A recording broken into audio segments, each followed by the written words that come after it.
Good afternoon, everybody. I'm absolutely delighted to welcome you to this session. I'm Dr. Bethany Williams from the National Pathology Imaging Cooperative based in Leeds in the north of England in the United Kingdom. And I'm also delighted to have received this wonderful invitation to come and do two things that I love. Come and visit a beautiful new city and to talk about something I'm really passionate about, digital pathology. So digital pathology is a technology which is already revolutionizing the way that cancer diagnostic services are delivered, not just in the United Kingdom, but in Europe and beyond. And we're actually living now in an extremely exciting period in the development of histopathology as a medical specialty. Now, I'm a histopathologist by background, but I've been working solely with the aim of deploying and training people to use digital pathology systems now for the last, I think, 8 or 9 years. Now, in that time, I think I've been to every digital pathology conference in every corner of the globe, and there used to be a kind of running joke that would sort of start every session that was on digital pathology. We'd say, you know, digital pathology is the future, and it always will be. It was always that topic, that development that's next on the list or a little further down the list of priorities. And it's, yes, would be nice to have, maybe we'll do it someday, but we're not ready just now. Well, things are rapidly changing, and I can assure you that now the future is here. It's just not evenly distributed. And that's going to be sort of the big challenge for pathology sort of over the next few years, that we have pockets of deployment, pockets of clinical uses of digital, alongside pockets of traditional light microscopy practice.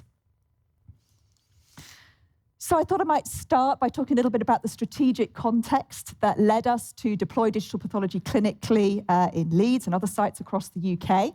This is a very scary slide, which I don't share with any medical students that I'm trying to encourage to come and work in our pathology department. But I'm sure whichever countries you've come from for this conference today, you might recognise sort of some of the issues that we've been facing in the UK in terms of pathology provision. So firstly, the increasing volume and complexity of our workload. So we've already got a year-on-year 4.5% increase just in the sheer number of cases that we receive in our departments. And that's not taking into account the increased complexity of those specimens. We're being asked to provide more and more information based on smaller specimens and to do more and more adjunctive work, which adds up to a lot of extra slides and a lot of extra material to review. We've also got massive pressure on our turnaround times and our cancer waiting times, and we know that we need to do better. And pathology departments, rightly or wrongly, are often blamed for the delays in getting that essential communication to the patient. Perhaps our biggest problem is an emergent workforce crisis. So just before the COVID pandemic, a big survey by the Royal College of Pathologists found that in the UK, over 600 pathologists, that's a third of the consultant pathologist workforce, was scheduled to retire within the next 3 years. And those 600 pathologists were going to be replaced with most 40 or 50 junior doctors that complete their final training with the Royal College to qualify as consultants. So we're really in a dire situation. So we know that there's a need to increase capacity. And the way that our Ministry of Health has sort of asked us to cover this is a drive towards centralisation of laboratory services with dispersed networks of diagnosis. Now, tethered as we are to glass slides and light microscopes, that's actually very, very difficult to achieve without adding lots more delay into the process, waiting for glass to be shipped from site to site and colleague to colleague. So it's really the innate flexibility and transferability of the digital slide that makes it part of the solution of a lot of our problems in pathology. And there are lots and lots of benefits to going digital. People tend to get fixated on efficiency. They're always asking, will I be faster on the digital microscope than the light microscope? Well, it depends. You need to build up some time and experience. There are certain cases where it's an instant benefit and others where it takes a little longer to get familiar with using the system. The main efficiency improvements are in that transfer and transport of patient specimens from pathologist to pathologist and getting people streamlined into tumour board and multidisciplinary team meetings. We're also able to improve service quality, largely through enhanced collaboration, enhanced access to secondary and specialist opinion. And also we're able to provide more reliable and reproducible metrics, including, of course, our cancer staging metrics using digital measuring tools.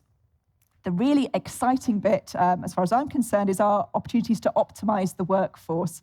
So there are lots of doctors that are very interested in working flexibly, potentially working remotely. So we've got an opportunity to reinvigorate recruitment to pathology and to rebrand ourselves as a really exciting, dynamic, forward-looking specialty, which maybe we've not been able to do in the past. As I mentioned, there's lots of interest in working remotely or flexibly from multiple sites.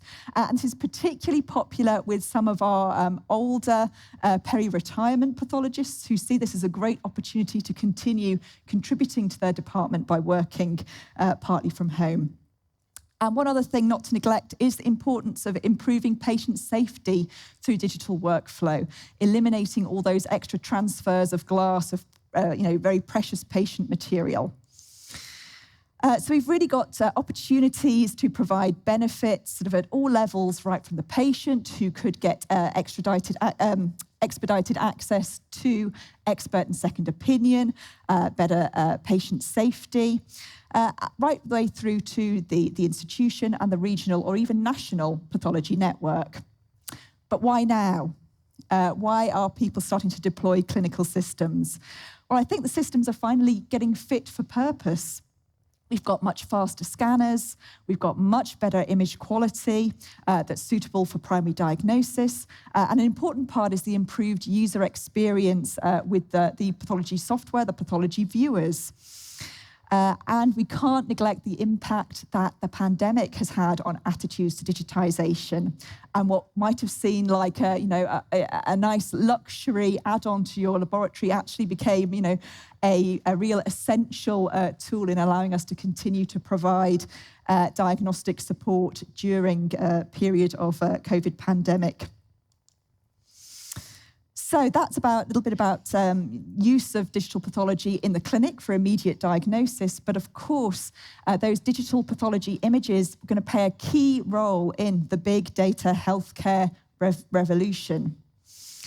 So obviously these curated databases of histopathology images can provide invaluable material for clinical trials, for research. Who knows what discoveries we might make, what might be hidden within those images that we, with the human eye, are unable to discern, but which is a sort of suitable fodder for computer-assisted diagnosis and for machine learning.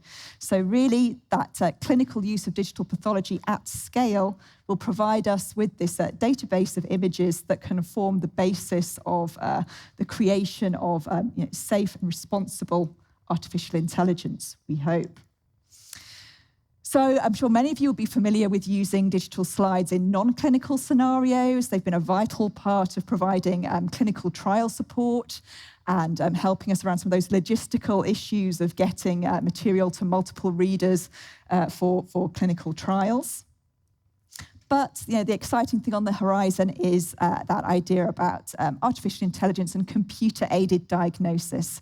And similar to the talk you might have seen earlier from a radiologist, this is really a tool for the 21st century pathologist. It's certainly not a replacement.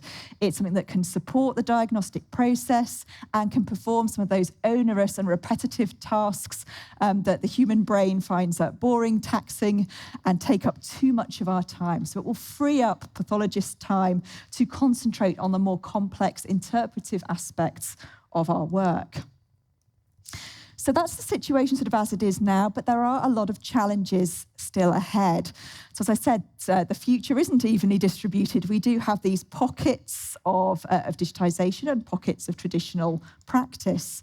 Many pathologists and many laboratory scientists still find it daunting. We know that we need to maintain, if not improve, patient safety and professional standards, but whilst keeping in mind that digital pathology systems are still maturing, and as yet we don't have a perfect end-to-end digital pathology system. And the big challenge to prepare for is that looming horizon of artificial intelligence, and how best can we prepare our workforce for that. So, I thought it might be helpful to give you a little bit of background about my institution and the work that we're doing. So I work at Leeds Teaching Hospitals NHS Trust. We have a single-site histology laboratory in the north of England. We're actually unusually well-staffed with 45 consultant pathologists and up to 30 trainees, junior doctors per year. And we process around 300,000 H&E stain slides per year, about 1% of the total NHS histopathology workload.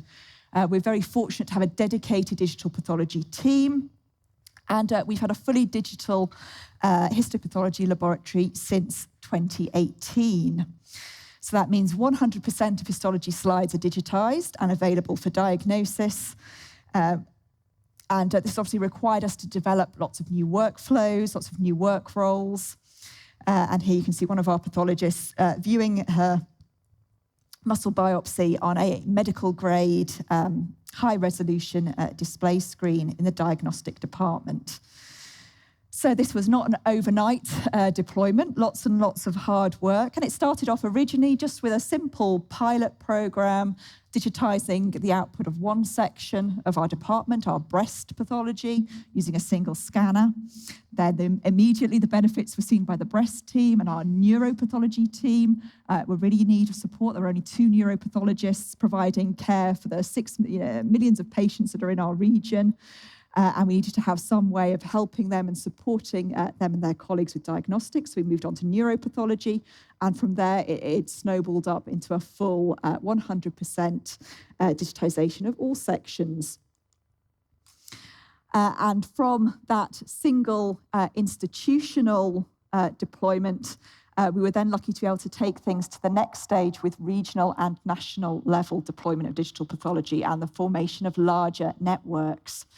So we're actually fortunate enough to be chosen as one of the UK Research and Innovation Centre of Excellence in Digital Imaging and AI. So through a mixture of public funding and industry funding, we were able to start to build the basis of a national digital pathology system that could be used as a platform for the whole of the National Health Service. So this started with a regional deployment with our region in Yorkshire, and then has spread into national specialist networks. And now we're finally opening up membership of our network to hospitals across the country. And we had sort of 3 main aims here. Firstly, to enable sort of immediate clinical use of digital pathology for diagnosis, so human pathologist reads of those cases. Secondly, to develop and evaluate artificial intelligence in pathology using those images. And thirdly, to create a platform for research and innovation. So we work very, very closely with a number of partners representing academia, representing clinical units, different hospitals, and industry partners together. And I think it's those key partnerships and relationships that have really helped to drive the field forward. So as I mentioned, we started out with our regional deployment across Yorkshire. So we were installing scanners in 15 NHS trusts, 17 hospitals in total, employing 238 pathologists, serving the needs of 6 million people, some of them in some of the most deprived parts of the north of England. And we were utilising here 48 scanners, all feeding images into a single vendor-neutral archive and collecting a projected 2.4 million images per year into that shared archive so that we could distribute work more fairly across the region. This was swiftly followed by 2 national specialist networks supporting some of our most vulnerable specialties, so our sarcoma service. So we're able to link Royal National Orthopaedic Hospital to the other 7 major sarcoma sites across the country. And also a national paediatric tumour network providing extra support for our paediatric pathologists. So closer collaboration on rare and unusual tumours and better opportunities for training in this sort of underserved specialty across the country. And this is just a little look at sort of the high-level design of this national solution that we've come up with. So basically, this is a standards-based vendor-neutral archive where you can utilize any scanner that you want to use in your particular institution or department. The one proviso we have is that all the industry partners we work with are committed to providing DICOM standard images. Then all those images are fed into a central vendor-neutral archived and can then be viewed using whatever PACS system a particular institution wants to use. And then on top of that, you can add on sort of whichever AI systems from whichever vendors you want onto the top there. So I'm sure you can appreciate there are a number of benefits to having a single unified national digital pathology system, not least for our patients. So our clinical networks are our first and foremost priority. So having the national system allows access to rapid secondary and expert opinion, rapid collaboration and multiple opinion on difficult cases to reach consensus, and we hope is going to help improve quality across the region, and particularly help with levelling out some of the inequalities in provision of expert and secondary opinion. It also facilitates, obviously, setting up national tumour boards, national multidisciplinary team meetings. Another really exciting aspect, obviously all these different centres across the country are feeding images into the database. We have the ability to gather data for future AI training, development and testing. And this is going to be truly diverse data that truly represents real-world pathology, real-world disease as we see it as pathologists, not just the data from a single academic unit or a single region or a single demographic group. We've also will have the advantage that we'll be able to deploy AI centrally, cutting out on a lot of the costs in terms of effort and finance in deploying standalone individual solutions in departments. And we'll be able to, of course, run clinical trials much more efficiently through that single network. So I'll just go on now just to a few slides about some of the key points I think that will be helpful in helping us as a professional community prepare for digital pathology and AI. So firstly, the important thing, great news, the single most important thing to focus on is just quality and going back to basics. So particularly going back to the laboratory and making sure that you really are delivering high quality slides, high quality sections. There's the old adage, garbage in, garbage out. Having a fancy, expensive digital pathology system is not going to magically solve problems that you have on the laboratory bench. There's also obviously a new need to focus on other stages in the pathology process when we can be introducing variation into our practice. So looking at differences in digitization, looking at differences in display. So one tool that we developed, which was particularly helpful during the pandemic for those that were working from home, was a free web-based point-of-use quality assurance tool that pathologists can use to check the suitability of a monitor, maybe their laptop monitor or a personal computer monitor, for making histopathological diagnosis. So you're challenged here to identify 4 letters, discriminating between very slight variations in suitable sort of hematoxin and eosin kind of spectrum of colours. So here we've got X, G, Q, Y. If you can see that, that's an indicator that you've passed the minimum standard required to be able to use that particular monitor to make a histopathological diagnosis. So another little interesting tool there. Another very interesting and unique resource that we have developed at our centre is this multi-vendor scanning facility, our AI Forge, where we have multiple scanning platforms representing 97% of the current digital pathology market, which allows for training on multiple systems, training of algorithms on multiple systems, and really interesting research work on inter-instrument comparison, which all feeds into our work on interoperability, quality assurance, and standardization. It also gives us the ability to replicate unique data sets using multiple types of hardware, again, to feed into creating really, really robust AI that works in every department you roll it out to. Another very, very important area, education. So if we're talking about professional education and engagement, so I actually wrote the guidance for digital pathology implementation for the Royal College of Pathologists to try and help guide pathology departments through that difficult transition phase when they're switching from light microscopy to digital microscopy.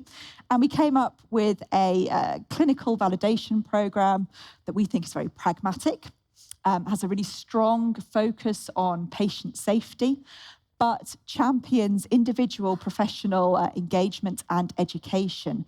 So rather than a kind of departmental validation or an experimental setup, each individual pathologist goes through their own continuing professional development process.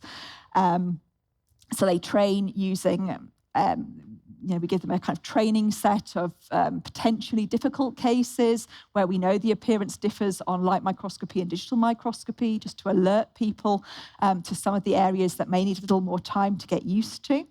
And then they move on and they start to do all of their work digitally from as early a phase as possible, but with some glass slide, digital slide, direct comparison, which really helps to get your eye in when you're trying to decide, whether what you're classifying as grade 3 on your digital slides is the same case you would have classified as grade 3 if you were using a standard glass slide. So I'm not going to go into that in detail now, but we do have a very nice procedure for helping individuals get through that at their own pace, so they can be not just competent at digital diagnosis, but really confident enough to take those first steps in signing cases out. And to help us, we've also got a dedicated National Digital Pathology Knowledge and Skills Centre at Leeds, where we can offer hands-on workshops and training. And importantly, multidisciplinary training for biomedical scientists, computer scientists, and pathologists to come together and talk and sort of share a common language about some of the issues that we're facing and what we would like to see, how we'd like to see our specialty develop. And one of the most important ways that I think we're all going to learn is through development of model of communities of practice. So developing and sharing best practice and reflecting on use of digital in different subspecialties. Engagement is always a big, big topic.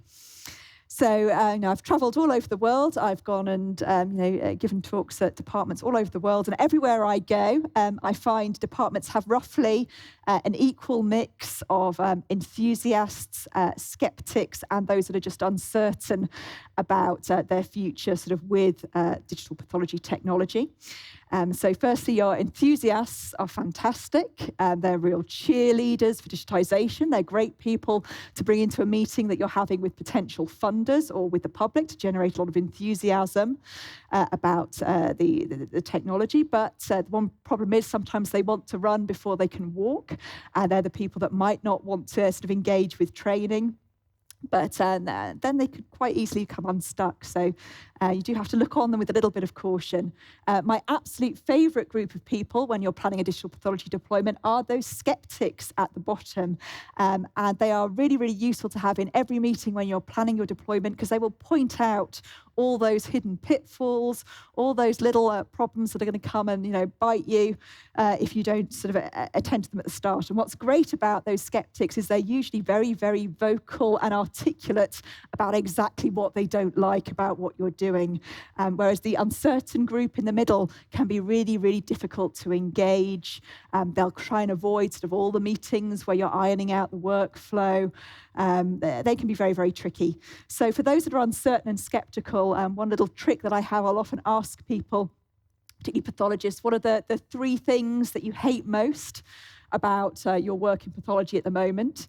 And sometimes they'll give you a list of the names of 3 colleagues, in which case you can talk about the potential of working remotely or their colleagues working remotely. But often you'll just hear about actually relatively small workflow problems, that one immuno that never arrives on time with the histology for me to give a full report at the tumour board, or my really, really messy desk when I come back into work on a Monday morning that's overflowing with slides and papers. So usually but often there are things where you can see a quick and immediate fix using digital. I thought I'd like to just finish up with just a few words about the other really important group to engage, our patients and public. I'm sure I don't need to sort of emphasize the importance of doing PPIE if you want to produce research that's really relevant, has clearer outcomes, and leads to a faster uptake of evidence. And what's really important here is engendering a culture of trust and ensuring that we keep the trust of our patients as we move forward. So in this more unknown territory of artificial intelligence. The big risks of doing patient and public participation work and asking the public what they think. Now, in Britain, we've had some really bad experiences with asking the public what they think about things. We don't always get the answers that we anticipated, and we often get some unpalatable consequences. So it is a risk, but it's important that we're connected with our public and that we can really engage with the issues as they see them, because a lot of people still have these apocalyptic visions of artificial intelligence. This is, when we're talking all about personalized medicine and how AI can really help in the pursuit of personalized medicine, but there's a real concern about depersonalization of medicine through the breakdown of that bond and that partnership between the patient and the doctor. And we should think about that. But most members of the public are comfortable with the idea of being diagnosed by a human doctor, exercising their judgment, along with recommendations from an artificial intelligence assistant. And what they really just want is for doctors, for pathologists, to really take accountability and to make sure we're getting involved in the development of these products, and it's not just being led by industry or by policymakers, but by doctors. What happens when we talk to the public about digital pathology? Firstly, they're shocked that we aren't already digital. They are amazed when they go and see a pathology department with old Victorian microscopes and piles of paper and glass slides. They assume that we're already working digitally, so it's not such a shock to learn about digital pathology. They will support anything that results in getting a cancer diagnosis sooner. One really interesting thing that we observed when we bring cancer survivors into our department and show them pathology images on our big Powerwall screens, a lot of them just never even knew that cancer was something that you could actually see. It's seen as it's just this all-pervasive, big bad word. And actually, for some patients, they found it very comforting to actually be able to review histology, to be able to see their tumor excised and the clear surgical margin around it. And there was a lot of interest around patients being able to view digital slides. Obviously, it's a lot more engaging. It's a lot easier to show patients a slide digitally than it is down a light microscope, where they might be looking at their own eyelashes for 30 minutes before they actually tell you that they're not sure what's going on. So it's a really good way of involving patients in their diagnosis, and can be helpful in some particular situations in promoting compliance with treatment regimens. So we do lots of activities. As I say, we bring in cancer survivors to look at histology and explore the technology. We have little traveling exhibits that go around to libraries, informing citizens about the healthcare revolution, about digitization of pathology specimens. And we invite big groups of patients and members of the public to come and have input on not just the work that we're doing with clinical diagnostics, but also on the partnerships that we have and who we share data with, and what sort of projects we should be working on in terms of research. So final couple of slides, just to summarize some of the key benefits of working digitally, not having these horrible Victorian working standards, having clear desks, and not breaking slides, not losing patient materials, and being able to bring pathologists together to collaborate across borders, across institutional, regional, and even national borders to promote patient health. So final thoughts, digital pathology implementation, I won't lie, it's challenging. It's incredibly rewarding. I'm still smiling sort of 9 years on. Many of the benefits of digital pathology are actually achieved through networking and collaboration on top of those benefits you might get from a single standalone digitization. Most important thing is sharing examples of both best practice and biggest mistakes to make sure that people aren't repeating the same errors and wasting effort and time. From our point of view, clinical implementation of digital pathology is really the best foundation for then going on and developing robust artificial intelligence tools for the next generation of pathologists. So thank you very much for your attention. I don't know if we have time for questions now. I'm happy to field any or afterwards if you want to catch me after the session. Thank you very much.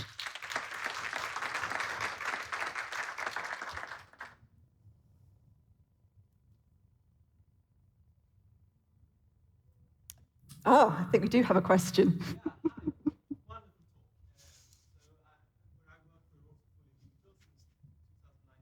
Mm-hmm. Mm. Right. Right.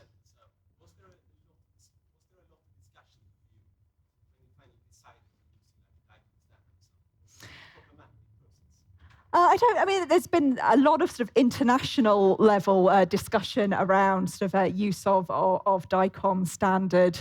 I think there was a sort of a general willingness to work towards that DICOM standard. We've not had huge issues. The main issues we've had, obviously, we're a central agency based out of the north of England. There was a lot of concern about us being seen as sort of dictating our choices in terms of hardware and software to two different departments. I know we're supposed to all work as one joined up National Health Service, but there are still kind of little kingdoms that don't always want to have that kind of external guidance on what they should be buying and what they should be installing. But no, in general, I think there was a general acceptance of a drive towards a standardized approach, mainly because nobody really wanted to take responsibility for creating their own solution or their own model of how this should work.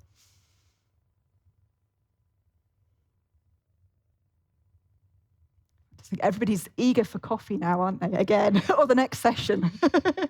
Thank you.